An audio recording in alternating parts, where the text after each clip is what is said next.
Väga palju väärinfot levib selle kohta, mida politsei koosolekutel teeb ja mis õigusega. Käime siis läbi ka selle.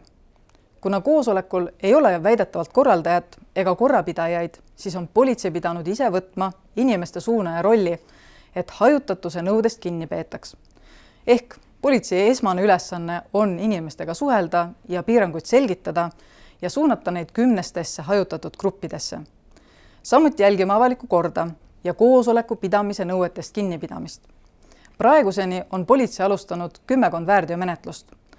Osad avaliku koosoleku pidamise nõuete rikkumise kohta, paar menetlust ka ametiisiku solvamise ja avaliku korra rikkumise kohta. Osades väärteomenetlustes viidi inimene koosolekut jaoskonda. Osadel juhtudel fikseeris politsei olukorra koha peal ja edastas hiljem inimesele kutse tulla ütlusi andma. Politsei saab kinni pidada inimese, kes pani toime õigusrikkumise või keda on alust sellest kahtlustada. Samuti on politseil õigus viia korrarikkuja või ohupõhjustaja koosolekult eemale. Kinnipidamise aluseks võib olla avalikul koosolekul kas väärteomenetluse seadustik või korrakaitseseadus.